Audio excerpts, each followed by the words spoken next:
સુરત મહાનગરપાલિકાના નાણાકીય વર્ષ 2023-24નું રિવાઇઝ બજેટ અને નાણાકીય વર્ષ 2024-25નું ડ્રાફ્ટ બજેટ રજૂ કરાયું છે.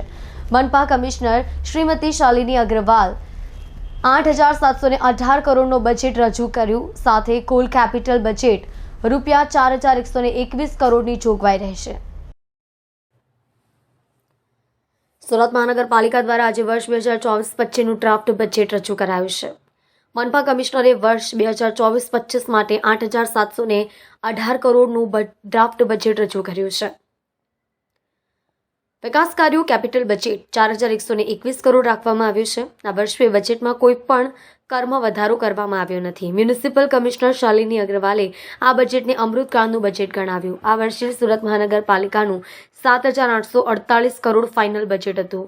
કોઈ પણ પ્રકારના વેરામાં વધારો કરવામાં આવ્યો નથી. હાલ તમામ ઝોનમાં 50 બેડની હોસ્પિટલનું કામ પ્રગતિ હેઠળ છે. સુરત મહાનગરપાલિકાનું વર્ષ 2024-25 માટેનું ડ્રાફ્ટ બજેટ આજે સુરત પાલિકા કમિશનર શાલિની અગ્રવાલે રજૂ કર્યું હતું. દેશમાં સુરત સ્વચ્છતામાં નંબર 1 સિટી બન્યા બાદ હવે સુરત શહેરના વિકાસ માટે પાલિકાએ વધુ રકમ ખર્ચ કરવાનો નિર્ણય લીધો છે. ચાલુ વર્ષમાં રૂપિયા 4,000 કરોડથી વધુની રકમ જોગવાઈ કરવામાં આવી છે. પહેલીવાર 8,000 કરોડથી વધુનું ડ્રાફ્ટ બજેટ રજૂ કરાયું છે. સુરત મહાનગરપાલિકા કમિશનરે વર્ષ 2024-25 માટે 8,718 કરોડનું ડ્રાફ્ટ બજેટ રજૂ કર્યું છે, જે અત્યાર સુધીનું સૌથી મોટા કદનું બજેટ બની ગયું છે. ઝડપથી વિકાસ પામતા સુરત શહેરના વિકાસ કાર્યો માટે રૂપિયા 4,121 કરોડની જોગવાઈ બજેટમાં કરવામાં આવી છે. પાલિકાના કમિશનરે જાહેર કર્યું છે કે આ વર્ષે પહેલી વખત સુરત મહાનગરપાલિકાની રેવન્યુ આવક 5,000 કરોડને પાર કરશે. અંદાજ અનુસાર રેવન્યુ આવક 5,025 કરોડ થશે, જ્યારે રેવન્યુ ખર્ચ 4,597 કરોડ પર પહોંચશે. પાલિકા કમિશનરે આ બજેટને વિકાસલક્ષી ગણાવ્યું હતું. આગામી દિવસોમાં સુરતના વિકાસ માટે પહેલીવાર 4,000 કરોડથી વધુની જોગવાઈ કરી છે. આગામી વર્ષ લોકસભાની ચૂંટણીનું હોવાથી અંદાજ પ્રમાણે વેરામાં કોઈ પ્રકારનો વધારો કરવામાં આવ્યો નથી. શહેરના વિવિધ વિસ્તારમાં બ્રિજના નિર્માણ માટે 165 કરોડની જોગવાઈ બજેટમાં જાહેર કરવામાં આવી છે. આજે સુરત મહાનગરપાલિકાનું વર્ષ 2023-24નું રિવાઇઝ્ડ બજેટ અને વર્ષ 2024-25નું ડ્રાફ્ટ બજેટ રજૂ કરવામાં આવ્યું છે. અમૃતકાલનું બજેટ રજૂ કરવામાં આવ્યું છે. માનનીય વડાપ્રધાનશ્રીના વિકસિત ભારત 2047ને ધ્યાને રાખીને અને ભારત દેશને $30 ટ્રિલિયન ઇકોનોમી ઉપર લઈ જવા માટેને ધ્યાને રાખીને વર્ષ 2024-25નું ડ્રાફ્ટ બજેટ બનાવવામાં આવ્યું છે. ગુજરાત રાજ્યનું $500 બિલિયન નું 2027 માટેનું ટાર્ગેટ છે અને આમાં સુરત 30% જેટલું કોન્ટ્રીબ્યુટ કરે છે.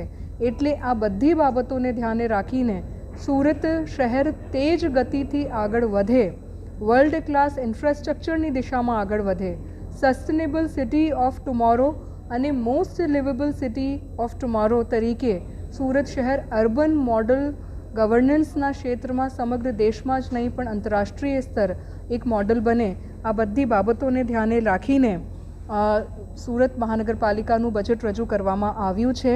આમાં 8,718 કરોડનું વર્ષ 24-25નું ડ્રાફ્ટ બજેટનું કદ છે.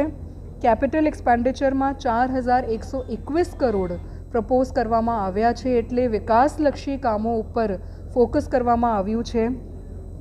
વિના કર દર વધારાનું બજેટ રજૂ કરવામાં આવ્યું છે. એનું મતલબ છે કે સમગ્ર બજેટ વિકાસલક્ષી, સર્વસમાવેશક વિકાસલક્ષી અને સર્વવ્યાપી વિકાસલક્ષી બજેટ રજૂ કરવામાં આવી રહ્યું છે. ઇન્કમ ઉપર ફોકસ કરવામાં આવી રહ્યું છે અને આત્મનિર્ભરતા ઉપર ફોકસ કરવામાં આવી રહ્યું છે. એટલે 5,025 કરોડનું રેવન્યુ ઇન્કમ સુરત મહાનગરપાલિકા મેળવે આ દિશામાં આ બજેટ રજૂ કરવામાં આવ્યું છે.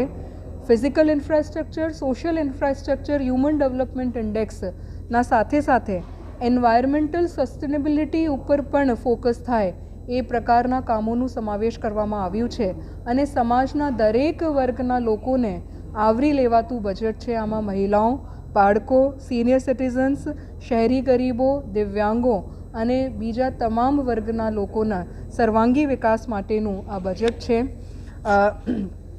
પરફોર્મન્સ પણ બજેટના સાથે સાથે ડિલિવર થાય આ દિશામાં પણ એક નવું ઇનિશિયેટિવ આ બજેટમાં લેવામાં